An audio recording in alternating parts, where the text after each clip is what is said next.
Selamat sore pemirsa Pagat TV, pancen api nggak ada komen. Semoga pemirsa Pagat TV dimanapun berada sehat walafiat di tengah pandemi COVID-19. Saat ini kita akan membicarakan tentang talkshow yang terkait kekinian, yaitu talkshow ilmiah berjudul Transformasi Ekonomi Kreatif di Tengah Transisi New Normal. Ini masih transisi meskipun 1 Juni kemarin mulai new normal. Kami berada di daerah Kelurahan Pulau Wijen, Kecamatan Blimbing, Kota Malang, tepatnya di rumahnya Ibu Dr. Ana Sopana, SE, MSc, AK, CA, CMA, sekaligus beliau Dekan Fakultas Ekonomi Universitas Widya Agama Malang yang memahami bagaimana teori ekonomi kreatif di tengah transisi ekonomi, di tengah transisi COVID-19 new normal ini. Kemudian di samping saya juga Bapak Heri Soeharto. Nah, beliau ini praktisi dari Kayafit, Pak nggih. Praktisi Kayafit, pelaku ekonomi kreatif di bidang kuliner. Beliau akan bercerita bagaimana suka dukanya menjalankan usaha ekonomi kreatif khususnya kuliner di tengah transisi new normal ataupun bicara sebelum terjadi Covid ataupun waktu PSBB, Pak ya. Itu, dan saya hostnya Satria Nugraha. Untuk memenuhi singkat waktu, saya langsung ke Bu Dr. Ana Sopana untuk bicara tentang apa itu ekonomi kreatif dan bagaimana pandangan beliau ke depannya. Terima kasih, selamat sore para pemirsa Pagat TV dimanapun Anda berada, semoga kabar sehat dan bahagia. Terima kasih Mas Satria, pada sore hari ini kita akan diskusi tentang ekonomi kreatif. Apa sih sebenarnya ekonomi kreatif? Ekonomi kreatif adalah ekonomi yang digerakkan oleh ide-ide kreatif. Jadi aset utamanya adalah ide. Tidak harus punya gedung yang besar, kendaraan yang banyak, tetapi kalau ide-idenya kreatif, maka itu bisa dikatakan sebagai penggerak ekonomi kreatif. Nah, di Kota Malang itu ekonomi kreatif menjadi viral. Di pembicaraan, bahkan di Indonesia, Kota Malang sebagai salah satu contoh ekonomi kreatif di Indonesia. Begitu. Ya, kalau menurut Ibu Ana Sopana ini sebenarnya pelaku ekonomi kreatif sebelum Covid itu kan masih sebagian konvensional. Nah, otomatis setelah terjadinya Covid, ya mereka harus lebih kreatif lagi bagaimana bisa memasarkan di era pandemi Covid ini. Menurut panjenengan 16 subsektor ekonomi kreatif itu seperti apa dan bagaimana mereka bisa menghadapi tantangan ke depannya? Baik, terima kasih. Jadi tadi selain kita tahu ya pengertian ekonomi kreatif, tentunya apa sih jenis-jenisnya? Ada 16 sesuai dengan panduan dari Bekraf. Yang pertama adalah desain dan games. Jadi kalau di Kota Malang itu game ini menjadi salah satu ikon. Jadi aplikasi dan games. Yang kedua adalah arsitek, jadi bangunan-bangunan, baik bangunan kuno maupun bangunan-bangunan yang antik gitu ya. Kemudian ada desain produk ya, di mana desain produk ini bagaimana mendesain produk sebelum dipasarkan. Kemudian yang keempat itu ada fashion ya, baju dan lain-lainnya. Kemudian ada desain interior gitu ya, furniture dan lain-lain, baik internal maupun eksternal. Kemudian ada di cafe, desain komunikasi visual. Kemudian ada seni pertunjukan gitu ya. Kalau di Kota Malang kan terkenal dengan topeng, tari topeng ya, carangan dan lain-lain, itu bentuk dari seni pertunjukan. Kemudian ada film, animasi, ada video, fotografi, kriya, kuliner. Nah, saat ini juga nanti bergabung pelaku ekonomi kreatif di bidang kuliner. Kemudian ada musik, penerbitan, iklan, seni rupa, televisi dan radio. Jadi 16 subsektor inilah yang dikatakan sebagai ekonomi kreatif di Indonesia. Pakai TV channel YouTube itu apakah termasuk salah satu pelaku ekonomi kreatif? Pelaku ini masuk berarti dalam bidang animasi ya, film, animasi, video, televisi. Nomor 16, televisi dan radio sebagai salah satu TV digital ya, yang ada di Kota Malang, TV lokal tapi pancen oye. Oke. Ya, kami lanjut ke Bapak Heri Soeharto. Bisakah menceritakan komunitas yang Bapak pimpin sekaligus panjenengan menceritakan apa yang mereka lakukan di saat sebelum Covid, kemudian di saat Covid, PSBB sampai saat sekarang. Silakan Pak Heri Soeharto. Terima kasih pemirsa Pagat TV yang saya hormati. Kami saat ini lagi sharing ya Mbak dengan ibu yang mungkin notabene-nya pengajar, jadi lebih tahu dari sisi ilmu pengetahuan, dari sisi akademis. Kalau kami sendiri, perkenalkan juga, nama saya Pak Heri. Kami Ketua Komunitas Malang Jati Asri, di mana kami sendiri, kami dan anggota ya punya background di makanan, minuman, dan kerajinan. Di mana di saat pandemi COVID yang melanda seluruh dunia ini, dampak utamanya sebenarnya ke kita. Dalam artian kami itu yang kena pertama, karena sekali lagi kami bersentuhan langsung dengan keramaian, akhirnya dengan adanya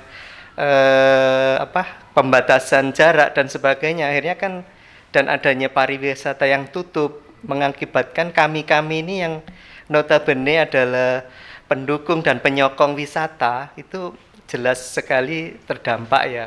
Kami harus kreatif mensiasati keadaan ini. Jadi kami berproses sebenarnya, semua teman-teman dalam kondisi tiarap, dan ini juga malah berkahnya itu kami akhirnya di rumah malah belajar keadaan yang kami anggap amat nggak normal. Jadi di satu sisi kami sendiri pengen selalu eksis, tetapi di lain sisi pasar nggak kondusif ya.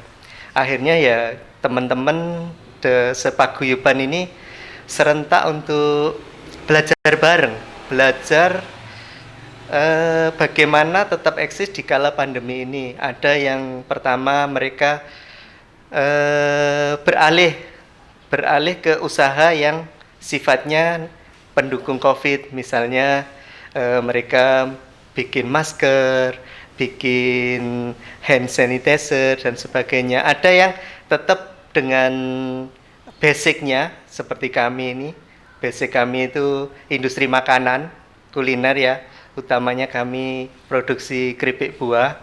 Akhirnya kami di kala pandemi ini belajar bagaimana mendiversifikasi kemasan, menambah item produk yang notabene akhirnya karena jalan yang offline, utamanya offline ya kan, dulunya kami kan supplier pusat oleh-oleh, supplier wisata-wisata yang terkondisi tutup. Akhirnya kami harus mau nggak mau, suka nggak suka tuh dipaksa untuk belajar online, pemasaran online yang akhirnya juga dari pemerintah ini juga memfasilitasi kami untuk webinar dan sebagainya yang menambah pengetahuan kami.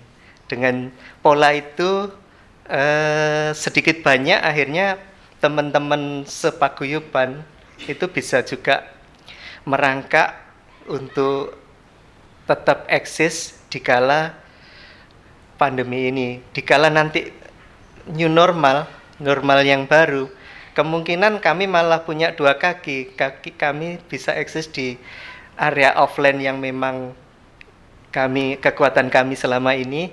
Tetap nanti ada penunjang yang baru, jadi kami dipaksa online, akhirnya mungkin kami juga nanti expert di situ.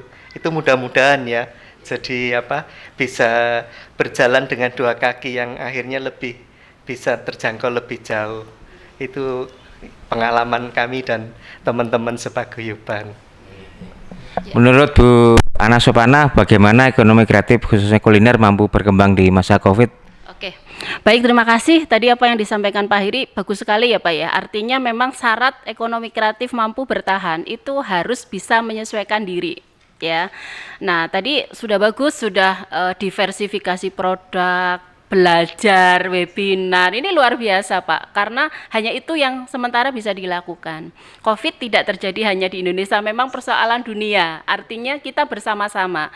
Oleh karena itu tadi saya mencatat hal penting, belajar, terus improve, kemudian melakukan inovasi produk. Tadi saya lihat desainnya luar biasa tadi ya. Kemudian harus kolaborasi tadi ya. Jadi kolaborasi juga kunci penting. Pada saat pandemi kayak gini kita harus saling membantu. Bapak punya produk apa gitu ya, temannya punya produk apa, saling menjualkan. Nah, ini juga saya lakukan di kalangan rumah sini. Di sini ada yang jualan telur, ada yang jualan lain-lainnya. Nah, ini berusaha untuk berkolaborasi bersama-sama. Jadi itu tadi ada syarat tetap upgrade diri, kemudian berkolaborasi, inovasi, menyesuaikan diri. Jadi kita tidak menyalahkan keadaan, tetapi dengan keadaan yang ada, maka saya harus seperti apa. Nah, itu yang sudah dilakukan. Jadi kalau saya apresiasi. Nah, terkait dengan kuliner, saya setuju bahwa kuliner ini sebenarnya tidak berhenti total ya, artinya bisa tetap jualan tetapi take away. Jadi kemarin kan himbauannya boleh produksi tetapi tidak boleh makan di restoran gitu ya. Nah, persoalannya ketika teman-teman yang bergerak di bidang kuliner ini kan jaringannya jaringan pariwisata. Nah, produknya dititipkan di pusat oleh-oleh, sementara tidak boleh ada wisata. Ini kan persoalan penting kan. Nah, terus apa yang beli gitu ya? Karena kan utamanya orang datang beli oleh-oleh kan bagi wisatawan. Nah, satu sektor yang paling terdampak, terpukul ya karena ada COVID adalah pariwisata. Lah ini jadinya ya ini amburadul gitu ya. Tetapi kalau untuk oleh-oleh biasa, maksudnya untuk konsumsi makan sehari kita masih bisa jualan, tapi kan sangat sedikit Pak ya, karena memang tadi target pasarnya itu. Nah, kemudian akhirnya beralih ke teknologi, belajar IT jualan lewat online. Lah itulah akhirnya transformasi yang dilakukan. Transformasi digital, jadi akhirnya belajar menjual secara online, berkolaborasi, kemudian mengembangkan desain produknya semakin bagus gitu ya, kemudian juga melakukan mungkin juga saling tukar produk gitu kan, dan tadi ada melakukan diversifikasi yang sebenarnya bukan usaha utamanya gitu ya. Biasanya jualan kuliner jadi beli jualan masker, ini kan sebenarnya kurang bagus, tetapi yang penting hidup kan gitu. Penting survive dulu, bisa makan, bisa bayar karyawan. Ini kan juga penting ya Pak ya. Pasti kan Bapak punya karyawan, ini pasti kalau kita nggak kreatif bisa cari uang untuk bisa survive, ini kan juga persoalan. Jadi poin pentingnya adalah 3 tadi, kolaborasi, belajar, kemudian tadi inovasi, kreativitas, dan akhirnya beralih ke teknologi digital. Begitu. Saya mau tanya ke Pak Heri Soeharto, dari produk pusat oleh-oleh yang ada di Malang Raya ini yang sudah memiliki website, marketplace atau Play Store itu kira-kira ada berapa dan apakah bisa membantu menaikkan omset dari komunitas UKM-UKM di Malang Raya? Di masa pandemi ini jujur saja kami memulai start awal Pak. Jadi kami kalau yang dulunya itu agresif di offline, notabene-nya itu pusat oleh-oleh, tempat-tempat wisata. Akhirnya kami juga harus menyesuaikan yang seperti Mbak Anaka dikatakan ya, kami harus bikin website, bikin marketplace, itu bikin Pak. Jadi kami sudah adaptif. Jadi kami polanya itu ada 3 juga. Jadi kami harus kreatif, itu yang pertama, dengan diversifikasi usaha, dengan menambah item produk. Kami juga harus adaptif. Adaptif itu saya menyesuaikan dengan pola konsumsi orang sekarang. Kami akhirnya kalau dulu di pusat oleh-oleh itu kan kemasan kecil yang jalan, karena mereka untuk dijinjing, untuk dikasihkan ke kolega, ke teman dan sebagainya. Tetapi dengan adanya pembatasan keluar rumah, orang sekeluarga, ini kami bikin kemasan yang family pack. Family pack itu untuk nyemil sekeluarga, karena waktu di rumah kan panjang, hampir sepanjang hari. Jadi tema kami akhirnya merubah ke family pack, yang itu juga bisa jalan. Yang ketiga yaitu kolaboratif. Jadi kami kreatif, adaptif, menyesuaikan, dan kolaboratif. Kami ber-70 orang di Malang Jati Asri ini saling membantu dari sisi pasar, saling tuku. Kami ada istilahnya juga barter bro. Jadi ada beberapa, ini teman-teman komunitas lain juga ada tuku tinuku, ada saling tuku ya, tetulung ada. Jadi dari sisi sosial kami malah raket ini, saling dukung, dan hikmahnya kami malah lebih didekatkan sama keluarga yang pertama.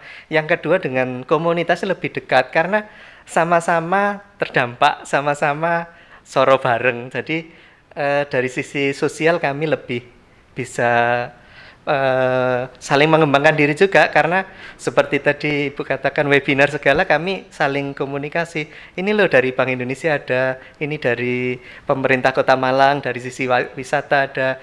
Jadi ada dari sisi adaptifnya kami dapat dari situ, dan dari sisi kolaboratifnya akhirnya segi sosial kebersamaan gotong royong itu yang bisa kami tonjolkan sekarang. Iya. Ya, terima kasih Pak Heri Soeharto. Bagaimana komitmen pemerintah Kota Malang sebagai kota ekonomi kreatif di tengah transisi new normal ini, Bu Ana Sumana? Baik, terima kasih. Pemirsa, Kota Malang itu ditetapkan sebagai kota kreatif di Indonesia, dan yang dipilih adalah desain ya. Jadi aplikasi dan game. Kenapa? Karena banyak startup di Kota Malang. Jadi banyak mahasiswa yang kuliah udah betah di Malang nggak pulang. Jadi karena tadi banyak akhirnya pengangguran terbuka yang akhirnya menumbuhkan ide-ide kreatif, memunculkan game-game baru, kemudian memunculkan aplikasi baru, travel.com dan lain-lain. Selain itu, misi kedua Kota Malang juga mewujudkan kota produktif dan berdaya saing berbasis ekonomi kreatif. Artinya apa? Komitmen wali kota jelas, konkret. Di misi kedua itu ada gitu ya. Ini berarti kan secara payung hukum tidak main-main ya. Di misi ada, kemudian ditetapkan sebagai kota kreatif, kemudian pelaku-pelakunya juga banyak gitu ya. Saya kebetulan tahun kemarin melakukan riset, itu kurang lebih 1.000 jumlah pelaku ekonomi kreatif di Kota Malang yang jumlah penduduknya kan relatif sedikit ya kan, maksud saya dibandingkan yang lainnya gitu kan. Nah artinya berarti meskipun secara wilayah kecil tapi pelaku ekonomi kreatifnya banyak gitu, dan dari 16 subsektor itu hampir ada semua. Sejauh mana kepedulian aplikasi aplikator ya yang membuat aplikasi itu kepada membantu pemasaran dari UKM ini gitu loh? Kalau ini harus tanya kepada pelaku, apakah para aplikator yang ada di Kota Malang itu sudah membantu teman-teman pelaku gitu ya. Kalau dari sisi saya sih sebenarnya yang sudah dilakukan teman-teman ISAI Malang itu sudah, jadi mendata kemudian kebutuhan UMKM seperti apa, kemudian Kota Malang juga sudah melakukan ada pasar online gitu ya. Itu kan bagian dari kepedulian dari Kota Malang untuk bisa membantu teman-teman UMKM yang bergerak di bidang ekonomi kreatif. Jadi jelaslah komitmennya nyata gitu. Mengingat yang disampaikan Pak Heri Soeharto tadi kan mulai melakukan yang namanya marketplace aplikasi lah. Jujur aja kan banyak UKM itu ibu-ibu agak gaptek lah ya terkait IT. Buru-buru bicara aplikasi Facebook mungkin nggak semuanya. Nah ini bagaimana Pak Heri Soeharto menyikapi hal seperti itu? Pandemi ini kan nggak tahu ya. Pertama datangnya juga tiba-tiba, kedua berakhirnya itu juga nggak tahu kapan. Lah dengan kondisi ini mau nggak mau, suka nggak suka, kita dipaksa untuk penyesuaian tadi. Kita harus adaptif. Adaptif bagaimana ya, salah satu yang harus kita tempuh dan sekarang juga sudah kami lakukan ya kolaborasi dengan perguruan tinggi, dengan pemerintah. Perguruan tinggi support banget ke kita. Beliau dari perguruan tinggi kan ada itu ya Bu, pengabdian masyarakat ya. Pengabdian masyarakat ke kami dan kami sendiri ya welcome, karena juga mereka salah satu mitra kami itu memang perguruan tinggi. Jadi apa yang ada di perguruan tinggi diaplikasikan dan disalurkan ke kami. Jadi teman-teman kan expert ya di perguruan tinggi itu, ada mungkin dari penelitiannya, yaitu kami kan pengembangan dari situ. Dari sisi desain, dari sisi apa kan kami kolaborasi, kami dapat masukan, dapat ide mungkin juga dari perguruan tinggi. Jadi pemerintah juga support, waktu pameran kami dikasih ide bagaimana ini bisa dijelaskan ini. Ini menampilkan tempat-tempat wisata, tempat-tempat yang ikonik di Kota Malang. Jadi ini kalau kami kan keripik buah ya, oleh-oleh khas Malang. Iya. Ini family pack juga karena bisa dimakan rame-rame sekeluarga. Ini ada patung Kendedes. Jadi saya buka aja.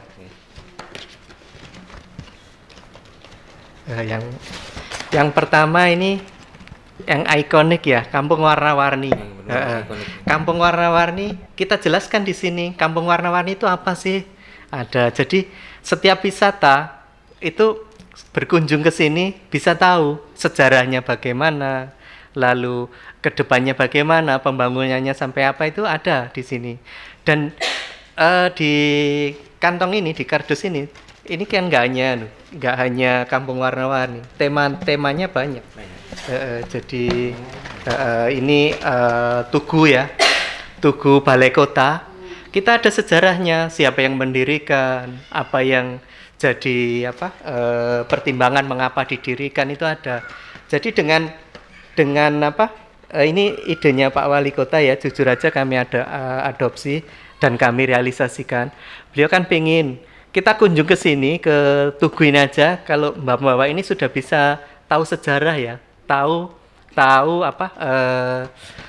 apa sih di Tugu itu ada apa saja, di Kampung Warna-Warni juga ada apa saja, dan kita tidak usah mengunjungi semua objek, kita cukup ada penjelasannya.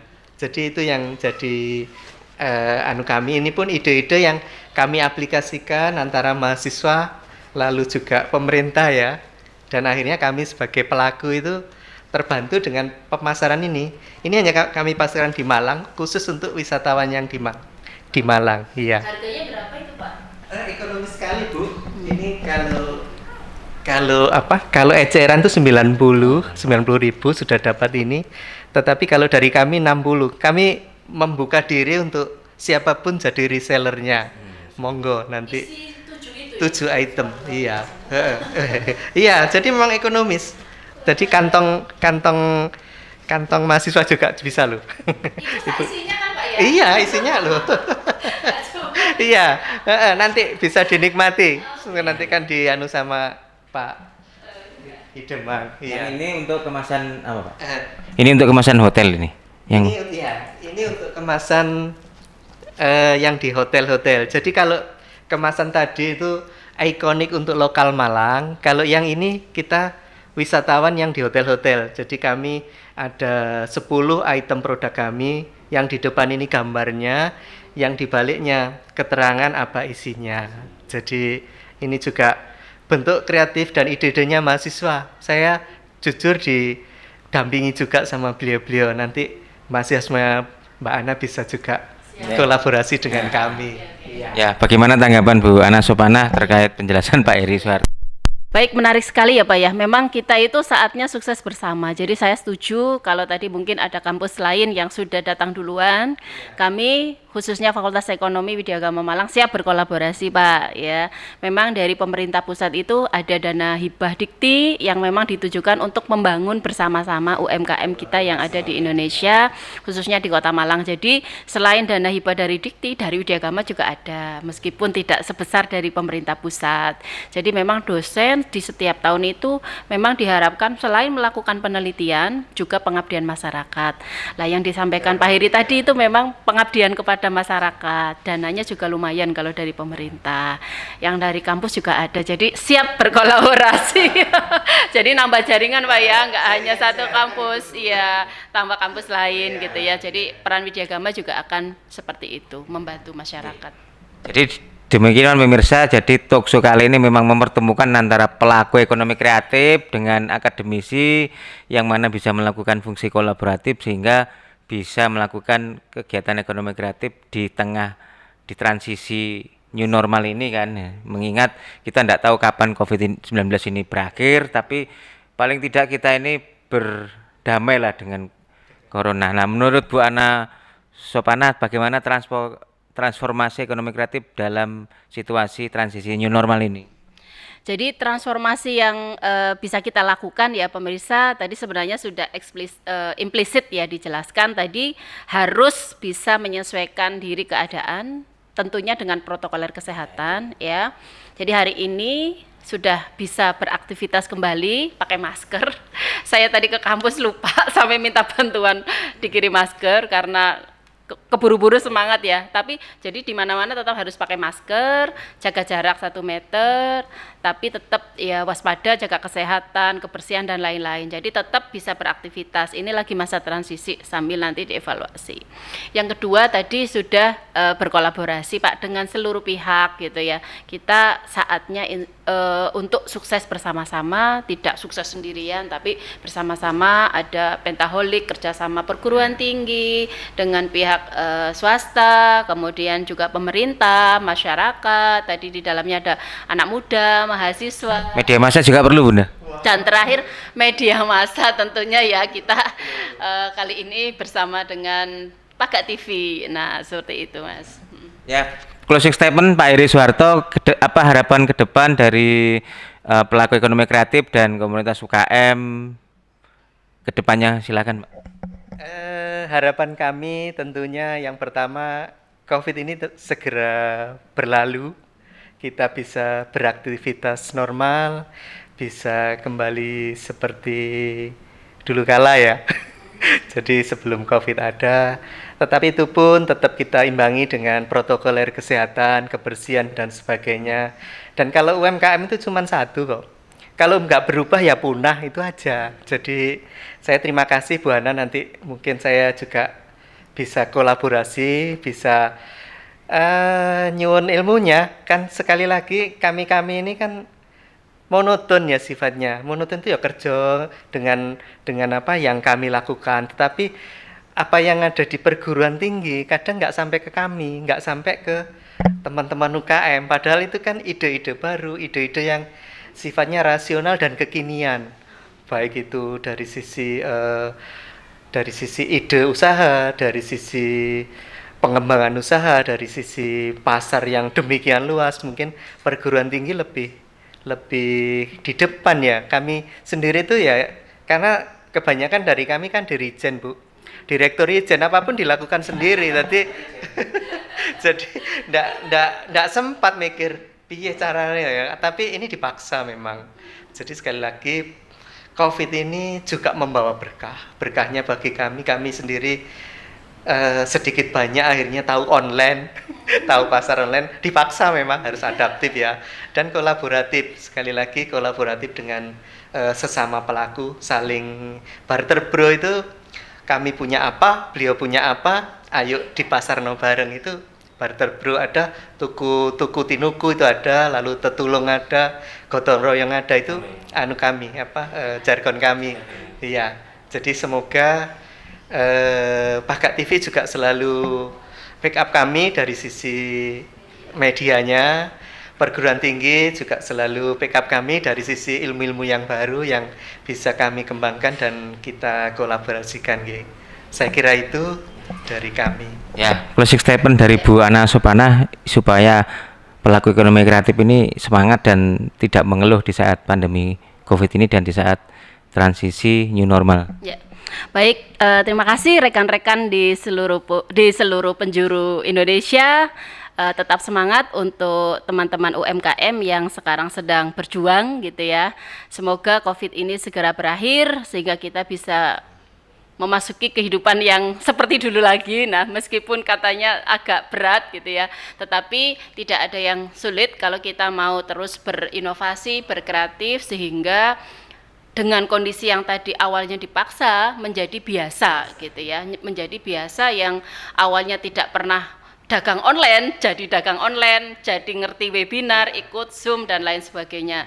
Prinsipnya dengan semangat segalanya bisa tetap berjuang gitu. Jadi dengan semangat itulah maka insya Allah tujuan kita bisa tetap tercapai Pak. Jadi bagi teman-teman UMKM, mudah-mudahan kita bisa sukses bersama, berkolaborasi antara masyarakat, perguruan tinggi, media, pemerintah, dan investor gitu ya, pelaku usaha, agar bisa sukses bersama, berkolaborasi bersama. Mungkin itu, terima kasih teman-teman dan pemirsa di seluruh Indonesia.